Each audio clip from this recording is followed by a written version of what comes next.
Everyone, it's Louisa and I'm joined here today with my good pal Rick Purcell, and we are meeting every week at the moment. And I have to say, it's a lovely, lovely experience. And what we're doing is just meeting to have a little chat around different issues that we or other people might come across, as we try and live the best life that we can.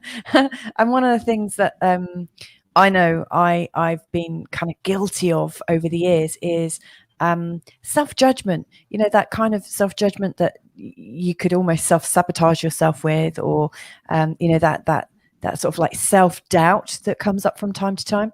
And I like to chat with Rick because I get a really great perspective of it. Rick, is it fair to say there's not much you haven't kind of come across or thought about? I always see you as my guide by the side. Do you want to say hello? Hi, Louisa, and happy to be back here and be questioned like that. And to answer your question, the more I know, the more I realize how little I know. So I personally feel I've got a long, long way to go. Oh, bless you. And for anyone that's watching, it is a bit early in the morning for Europe time, and it's kind of mid-afternoon Balinese time for you, Rick? Yeah, 2:15. Okay, so it's afternoon time. We have like a different connection speed, so Rick might appear, from my perspective, it might appear that he breaks up a little bit, but he's in one of those famous Balinese rainstorms right now, so bear with us. I'm sure it's absolutely worth listening in to. So Rick, I mean, have you had those moments of self-judgment and doubt, and how have they arisen in your opinion? Yeah, my early days, they were virtually constantly there. And for years, I had this extraordinary phenomena. The moment I got up, I went into all this doubt about my life and my worthiness and all of that. Thankfully, that's dissipated now, but it was horrible to start a day. When you're on holidays, you bound out of bed full of childlike curiosity and adventure, and you just want to get out there and roll your sleeves up, immerse yourself in life. I'd get out of bed and, oh God, another day, so it was awful. And it was through the course, I think I've told you in the past, I've run retreats here for about 120 retreats over the last 10 years. Yeah. And we talked about the ego and the authentic self. Uh-huh. And the ego is built on fear. Yeah. The primary driver is fear. And there's two secondary drivers. One is superiority, where one feels better and superior to somebody. And the other one is separateness. Yeah. Separate from nature, separate from ourselves, separate from other people, separate from life. And then you have, if you build it as a pyramid, you have all of these subsets coming below that. Cynicism, criticism, I'm not good enough, victimhood. And one of them is judgment. And self-judgment is the worst. There was an old adage we used to say, we are our own worst enemies. Yes, and this pretty well summed it up, doesn't it? We see things in ourselves that people don't ever imagine, right? Not ever. So I would never believe that about you, or I never saw that in you. And yet we contrive this in the mind, of course. They're all thoughts, and they only have power when you give them power. When we give them power, they have power over us. So if we're focusing on judging ourselves and others, then we are, one, disempowering ourselves, and we're also disempowering others, because we are all connected. The sages of old, the Hopi Indians, have all talked about everything is connected. Einstein talks about everything is energy, and we are energy. Yeah. So the moment that we feel separate, we are now slicing away a part of ourselves. And there's the other adage is, what you do to yourself, you do to another, and what you do to another, you do to yourself. Yeah. So when we're inwardly judging ourselves, it's just self-sabotage. And we can be pretty cruel and mean to ourselves. So we have to watch these voices in our head. We have to be aware of our thoughts and nip them in the bud before they get into where they can push you down into a mild depression, to a serious depression, and even suicidal. Yeah. If we keep pursuing these negative thoughts about ourselves. And the basis of this is that we are infinite beings. There was no beginning to us, there's no ending. Yeah. And now we're saying, oh, I'm not. I'm a rotten son, I'm a horrible daughter, I could have done this better, I'll never make it. You're so useless you are, talking all this stuff to us. And yet we are infinite by nature. You can see the conflict there. There's one hand saying, I am a beautiful being filled with compassion and love. And the other one saying, no, you're not. You're not worthy of anything. You're useless. There's the inner conflict that we create within ourselves. And if we do this now and push against our hands, we will feel in the center where the buildup of mass and pressure is. So what we have to do is take away one of those sides. We don't want to take away the authentic self. We want to take the ego, fear-based, judging ego away and say, sorry, not today. That's not me. I know who I am. And curb that self-sabotage. Catch yourself when you're doing it. What's the quality of your thoughts? Yeah. What is the vibrational frequency of your thought? Does it bring you down, or does it lift you up and enliven you? Right? All we have to do is, virtually we don't have to do anything. We just be aware, oh, how does this feel? When I'm sabotaging and saying these horrible things about, how does it feel this body with all these cells that are responding to it? And of course, if you take enough negativity and you put it into the body, that's the foundation of dis-ease, which eventually turns into disease. Yes. So we owe it to ourselves to be aware of the reality. Yeah, there's lots of not so good things going on, but see them for what they are rather than judging them. The moment we put a label on it, and even good is a label, just as bad is a label. How about it just is? This is the reality. Okay.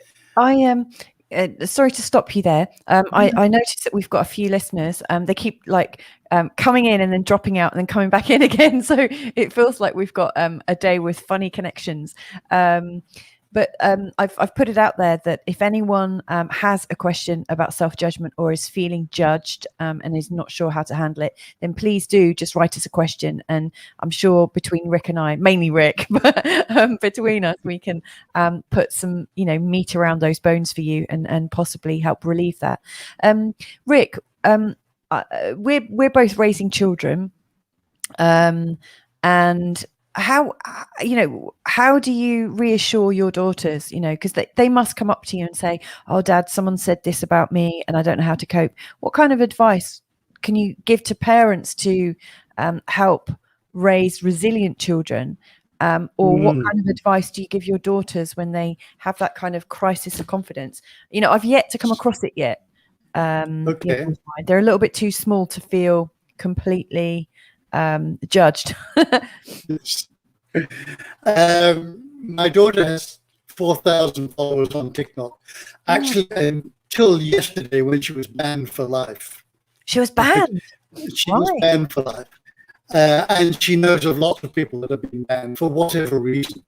And we won't go into that. She hasn't done anything improper, hasn't broke any of the rules. So we're still sorting that out.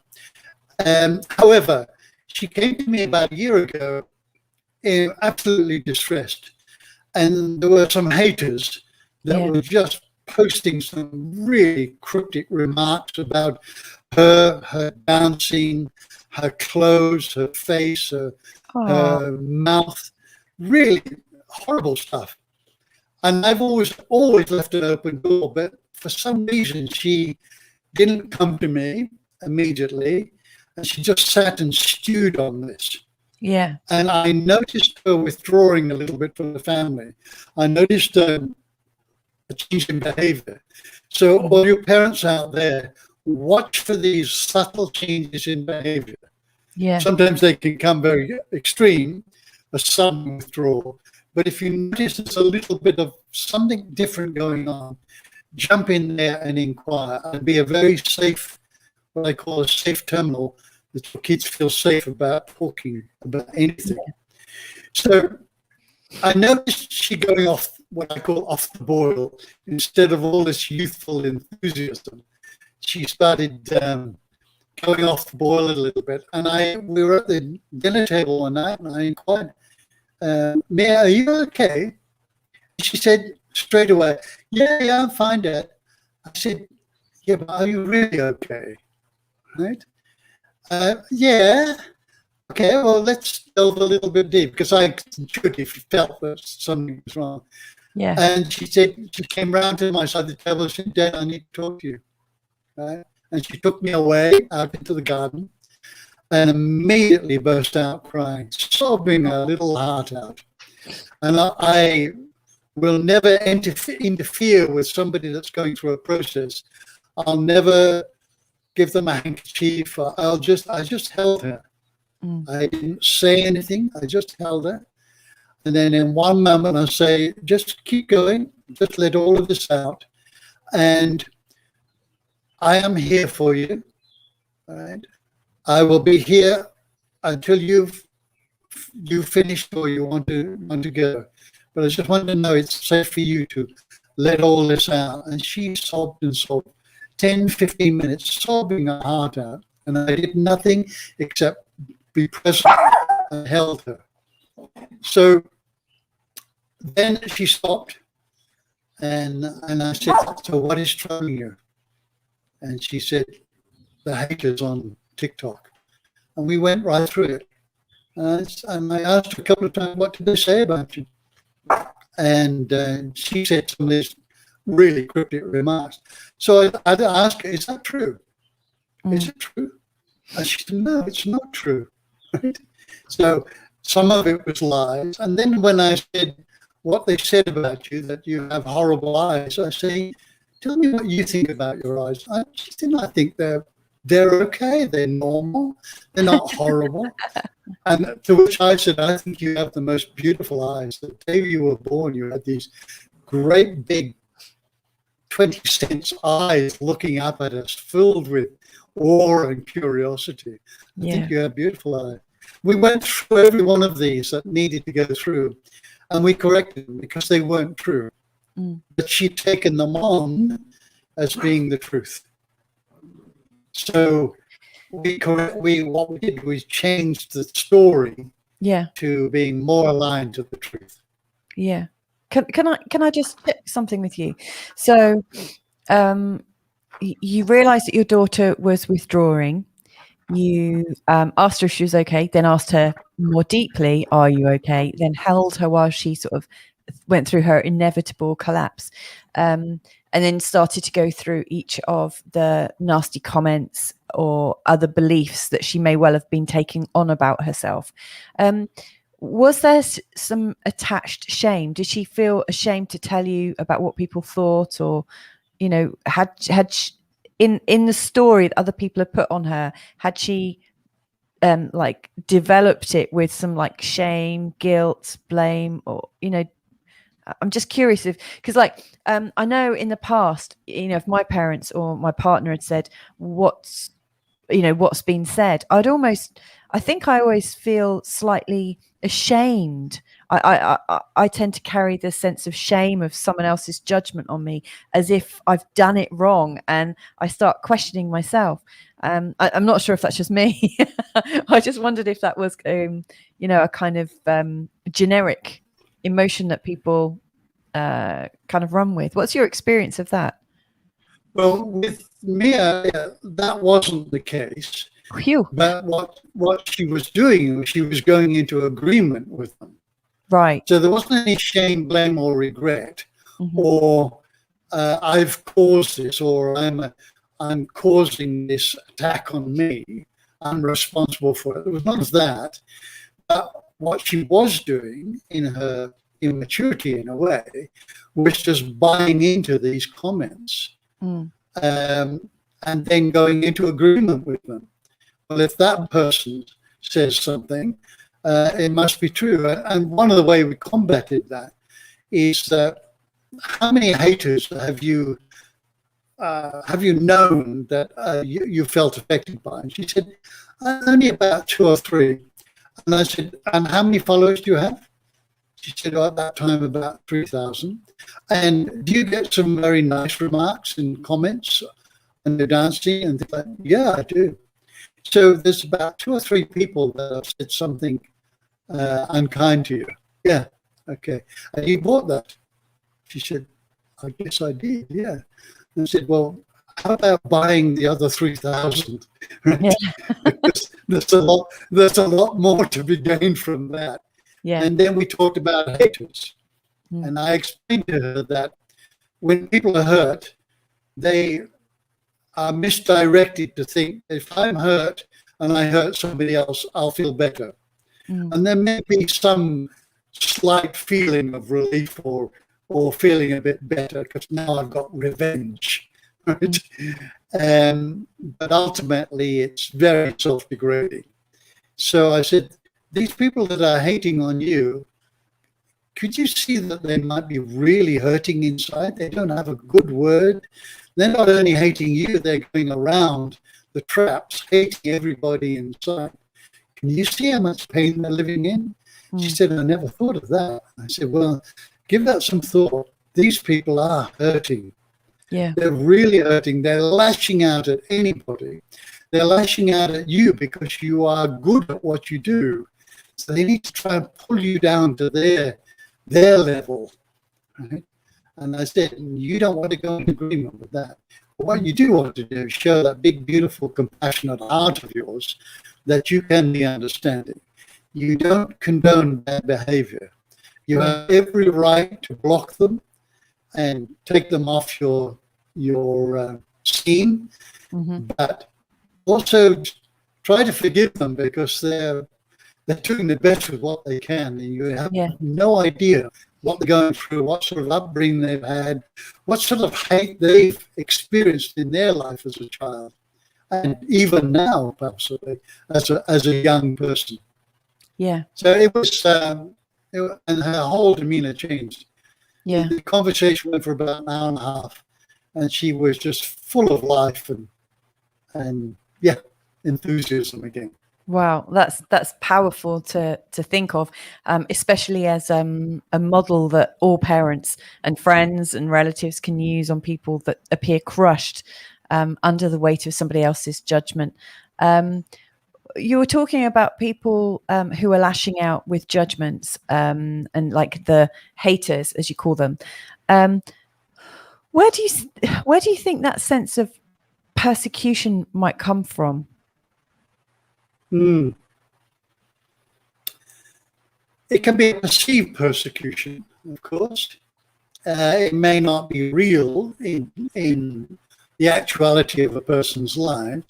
So it can be a perception that's guarded in the mind. That's a self-created situation. But persecution can be very real in the real life as well. And we all know of situations where races, people, individuals have been persecuted for their beliefs. And what happens, our inability as a human race, it seems to be fairly endemic, is that we have an unwillingness because of feeling separate to see the other person's point of view, to see the other person's perspective, to hear what their views are on it, their beliefs on it. If we would just stop and be present and listen and be present for them, without judging, without trying to make them wrong, without trying to force our perspective on them, we would be open to learning and experiencing a wide perspective for ourselves.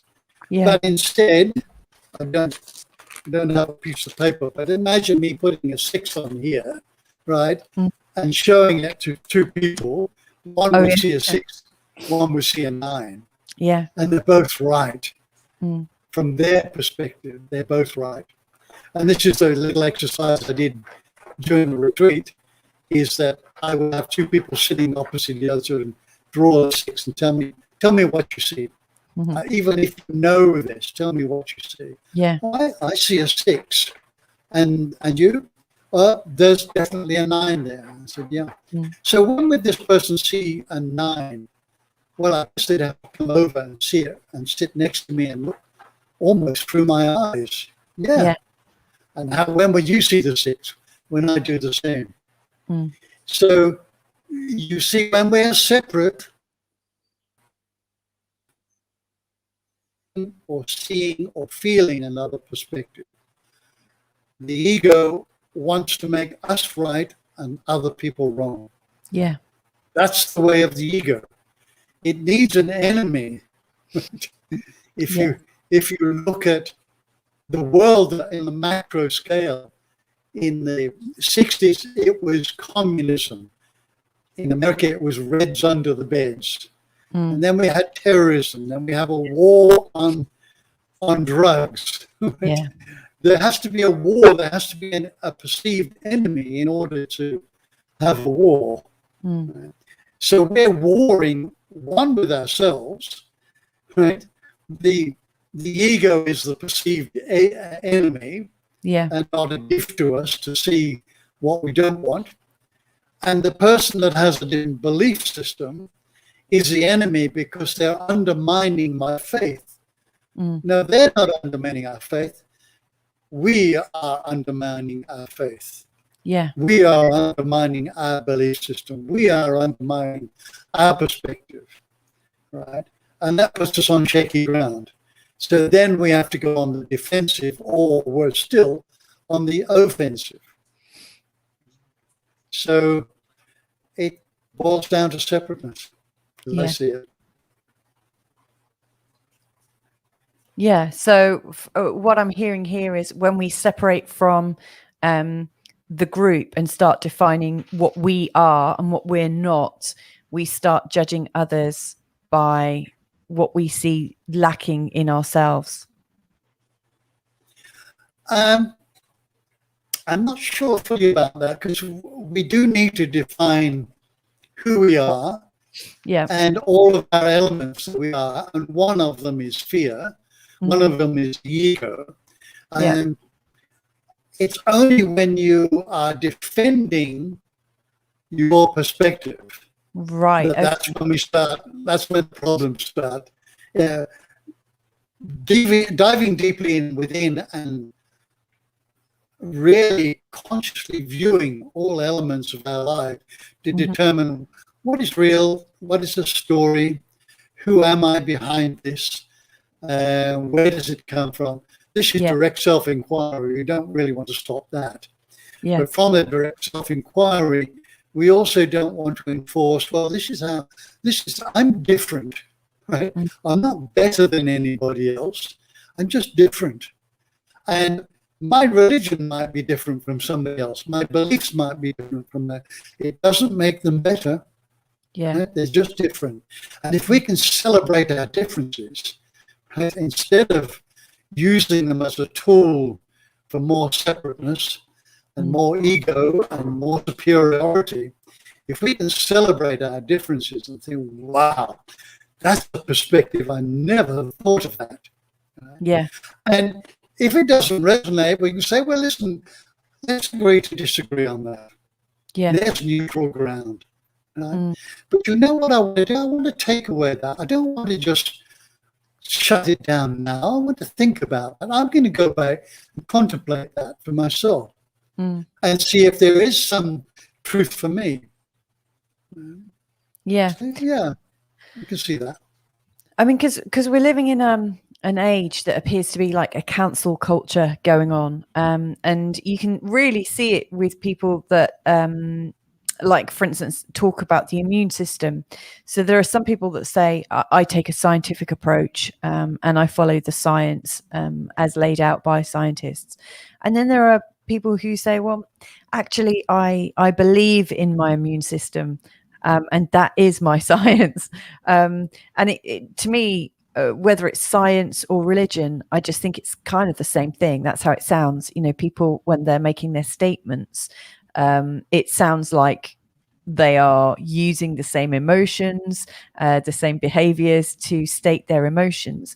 But you often find people saying, well, that is how it is. And I don't need to see your perspective because the science is there, or the words are written somewhere. This is how it is. And I know that. What do you do when you encounter that kind of level of certainty? Is it a time just to step back and review? How do you I usually burst out crying. That usually fixes it. People go away very quickly. No. Let me come back to the cancel culture. That's the divide and conquer. That's the separateness. That's the superiority. My religion is better than yours. My political party is better than yours.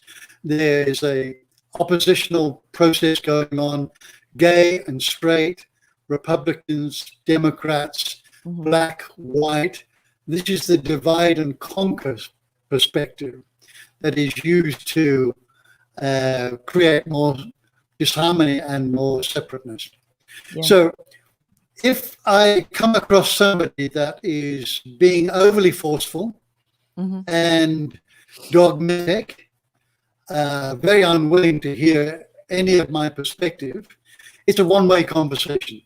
Yeah. And I'm only truly interested in two-way conversations with active listening that goes on. So if it just persists for any, it doesn't have to be very long, I'll just excuse myself. Yeah. Just, all right, I've got to go now, or I'll just mosey off somewhere. Or if I'm at an event or something, I'll go somewhere, even excuse myself to go to the toilet. And it doesn't,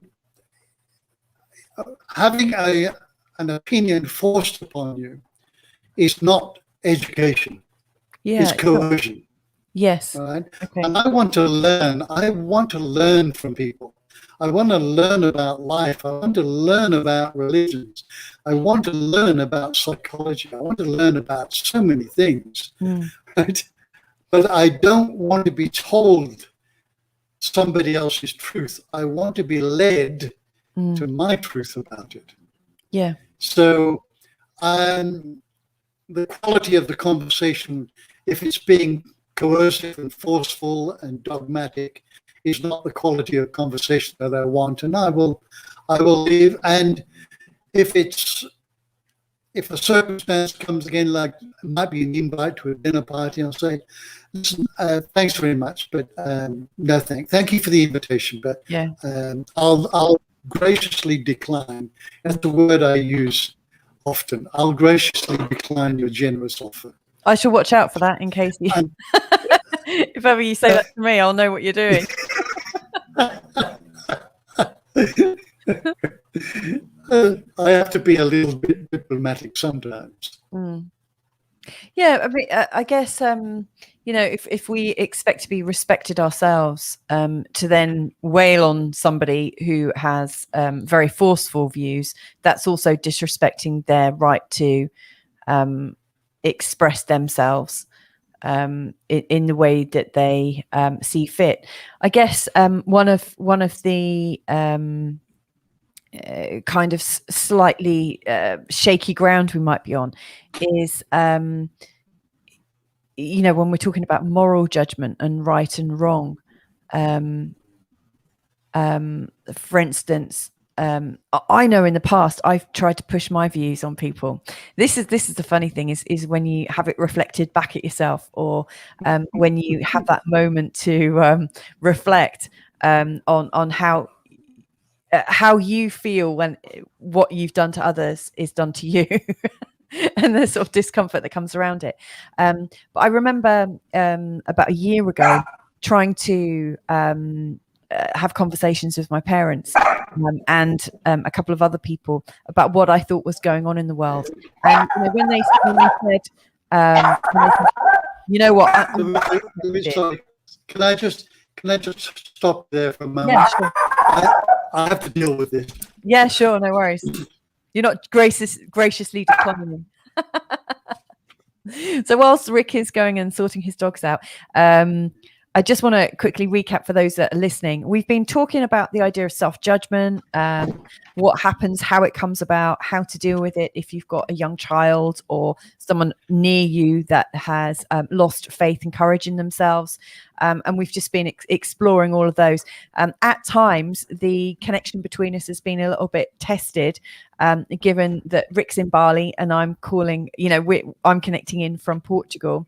But it sounds like the rain has stopped at your end. So I think it's a bit better now, the connection, right? Yes, I'm back again. So I was just reflecting on, I guess, enrollment, like how do you enroll people into conversations? And last year I realized that I was pushing people away, but I felt like I had the moral high ground to do it. And so I kind of justified why I was doing it. So for instance, talking with my parents and a couple of other sort of dear friends, I was saying, well, I think there's something much bigger going on behind the narrative of COVID. And here's what it is. And at that time, the people said, well, I'm not interested. This is what's going on right now. And I said, yeah, but if you could only see that there is something much bigger going on behind it, this would all make sense. And I felt really kind of justified to keep pushing that conversation, like if only you could see, you would understand. And I was so right in my feelings that I felt it was okay to keep pushing. Like looking at it from another perspective now, I feel very not embarrassed. I forgive myself for having been like that, because I really did feel like I was trying to help others. But I don't know where I'm going with this. It's more of a statement or a public apology rather than seeking your advice, Rick. Are you still there? You've frozen up. Oh my God, is my students so terrible? Still here. But we've all become those people who've been like selling an idea. I guess it's a bit like, when you're selling something as part of your job, and you might end up pushing. So I guess, okay, here's my question is, how do you enroll people? When you really do feel passionately about something, and you really do feel like what you're sharing is of moral importance or interest, how do you enroll people into the conversation? And what do you do when you turn them off? That's such a good question. I think firstly we have to understand that we're all on a journey, every one of us. Yeah. And that journey is unique to ourselves. There can be some similarities. There can be some very similar discoveries or uncoveries on the journey. But we have to recognize that everybody is on a journey, and that we are at varying stages of this journey. Let's say we're all mountaineers wanting to climb the top of the mountain. Yeah. And we can start at any place around this mountain. We can take any route that we want to take. We can stop if we want to. We can even stop and go back and give up. And we can continue towards the pinnacle of this mountain and surmount it and arrive on it with a shared experience. Right? Despite the fact that some people and t-shirts, right, and flip-flops and still made it. Others had mountaineering gear with their thermal underwear, expecting it to snow. some people had a rucksack full of food and some had nothing. So using that as an analogy, first of all, we have to recognize we're all on a journey, and where we find people that are on a similar path, at a certain level of awareness and consciousness, then I think we can just let it all out by watching the indicators. Yeah. You know when you've lost somebody, their eyes almost roll back in their head. So we know what we're looking for is, what is the entry level to this conversation? There's the spectrum. At what level of awareness can I bring in and enter this conversation? And can I maintain a level that is just above the conscious awareness or the reality of who I'm talking to? And as they say, yeah, I've got that, then you can come up a little bit more and feed a little bit more. And the moment you go up here, you've lost them. You need to either come back there or say, okay, that's probably enough for one day. But when they're there and we're up here, they're not even present for you. They're still in their perspective, in their viewpoint, and they're now having to defend their viewpoint from you because it's different. You haven't actually carried them up and uplifted them. You've left them behind, so-called left them behind, but that sounds like it's a superior perspective. Yeah. It's not. It's just a different perspective. I mean, it's that a is different danger. perspective. I mean, yeah, it is.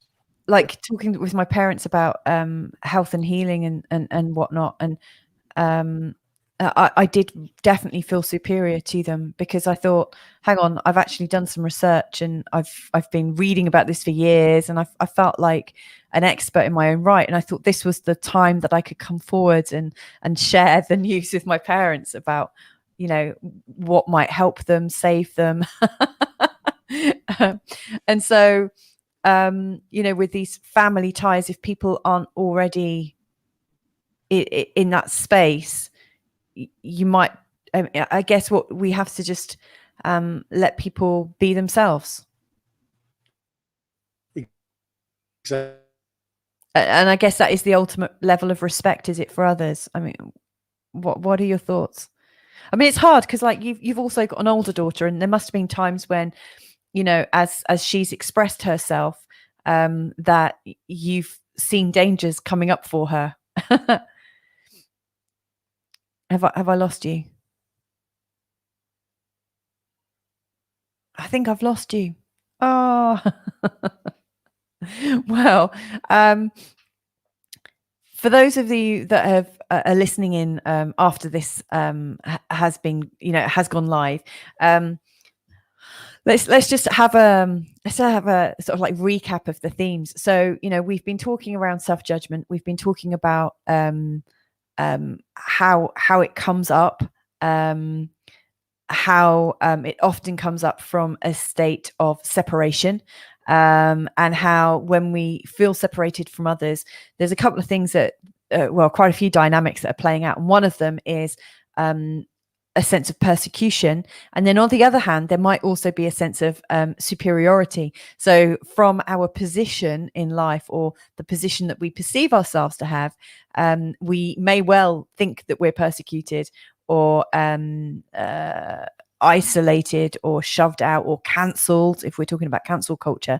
And we may also feel like we have the moral high ground or feel superior because of it. And so we've gone through some real life examples, and you know, Rick has very generously shared a personal story about his daughter and her TikTok account, and how that's been suddenly cancelled.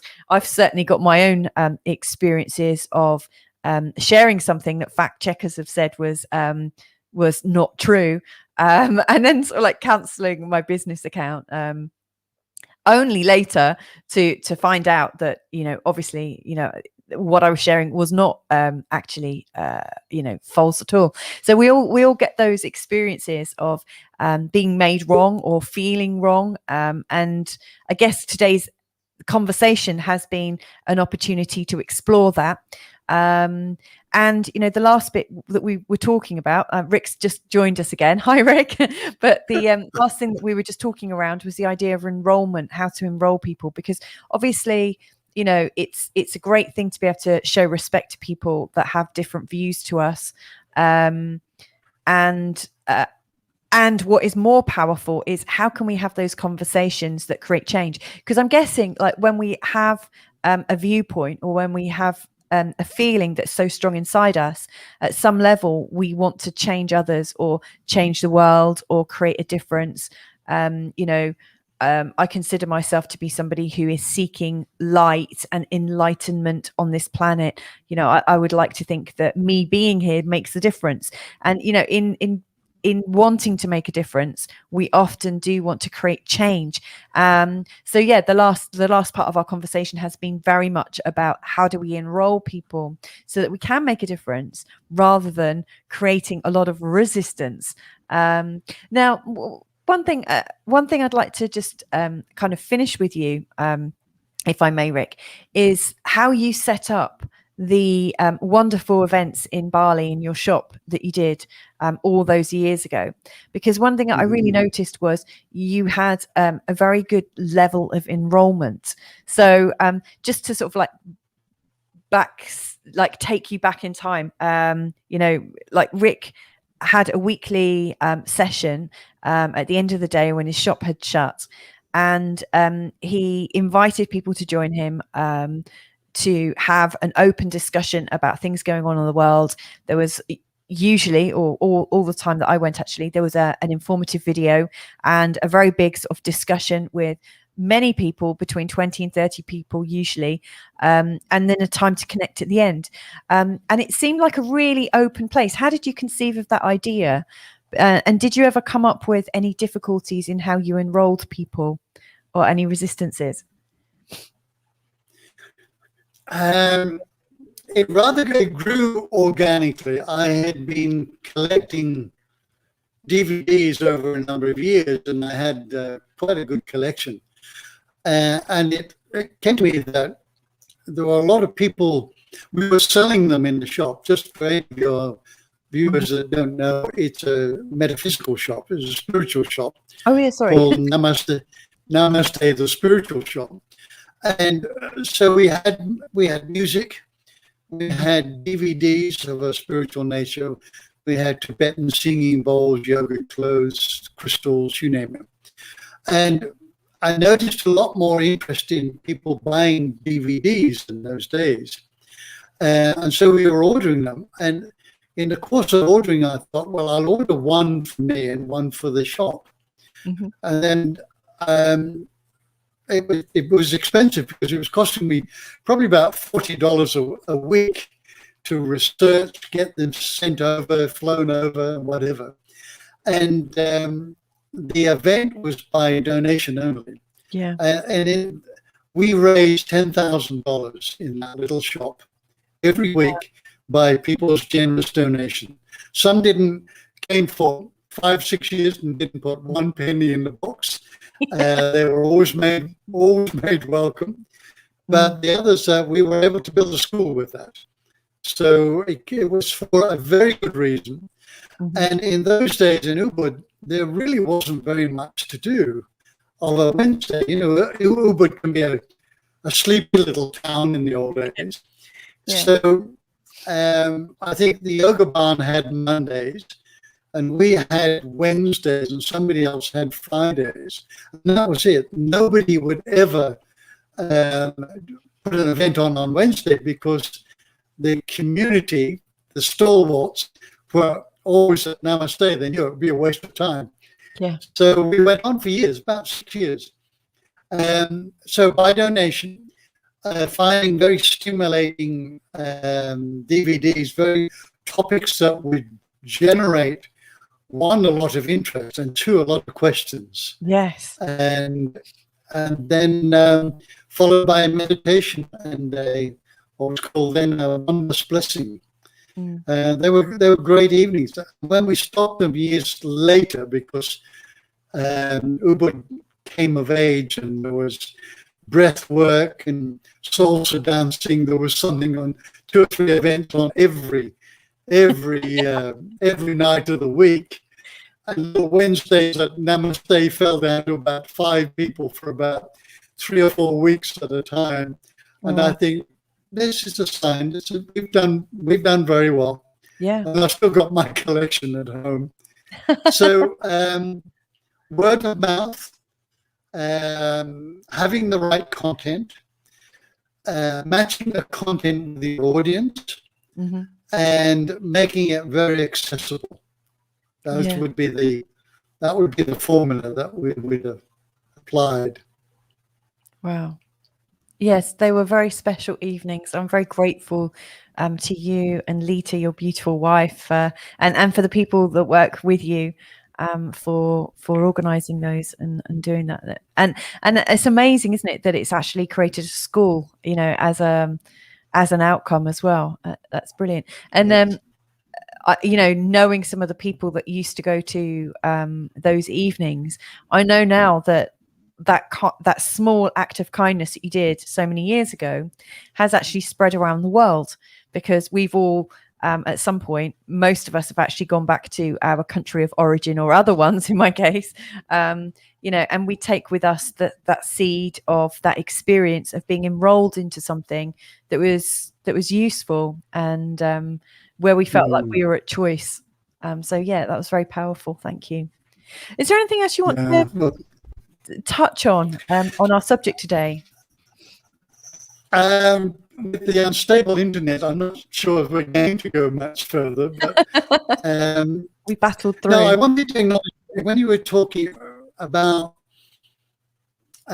discussing with your parents, I want to acknowledge you, Louisa, because it came from your heart. It wasn't like you were dogmatically trying to change them and shake them and wake them up. Your intention was very pure. You wanted to be able to give them another perspective from the narrative that may just get them to have a look at, is this the right thing to do? Is there anything to question about this? So it was very, very beautiful, pure intention, and I want to acknowledge you for that. Thank you. And coming back to the shop, those events, I look now back upon my life and think every event, whether it was judged good or bad, has shaped me to who I am today. So I welcome them. Even now, I might be frustrated at the internet connection, but it just makes one more resourceful and more determined to continue. So all of these things are part of our growing process. And growing more conscious. Absolutely. That's a lovely point for us to end our discussion on. Thank you so much, Rick, for your time today. And thank you for battling through with the internet connection during your rainstorm, the dog issue. I'm surprised I haven't been joined or stopped by a small hungry infant, so it's all good. And I'd like to thank anyone that's joined us today. Obviously we've had our ups and downs, but I do, if this is something that is an ongoing theme for you, the feeling of being judged. Oh, here is a small infant, in fact. Hello, small infant. Small infant with bed hair and a new toy. You can say hello. Hello, small infant, big being. Yes, magnificent being. Hello.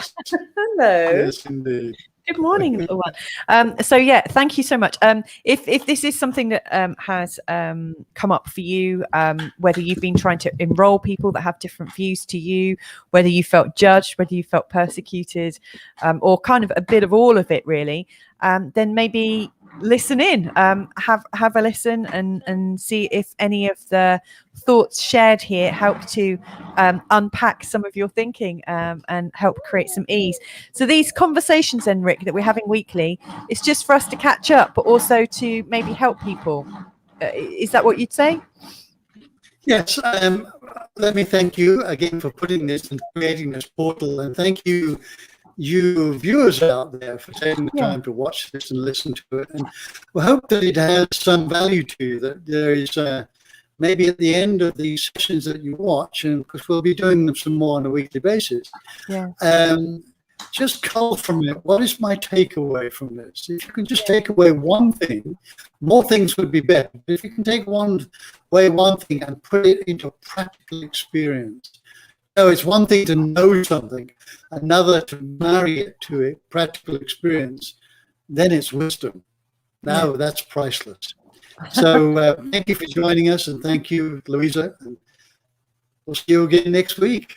Definitely. Thank you so much, Rick. Thank you, everybody. Catch you next week. Have a wonderful day, and we'll all connect soon again. I'm very, very sure about that. Rick, if you can stay on the line, I'm just going to end the broadcast, but I'd like to thank you. Oh, we've got a thank you from somebody who's called Gaining Wisdom, saying thank you for sharing. You're very, very welcome. Next time, just drop us a line. Let us know what you'd like us to talk about. We just pick subjects ourselves, or what's come up for us in the last few days, or what we've noticed other people struggling with. So, let us know what you'd like us to talk about. And please do share your experience too. That would be wonderful. Anyway, lots and lots of love to you wherever you are in the world. We love you all. And we will show up again this time next week. Bye for now. Ciao. Ciao, ciao.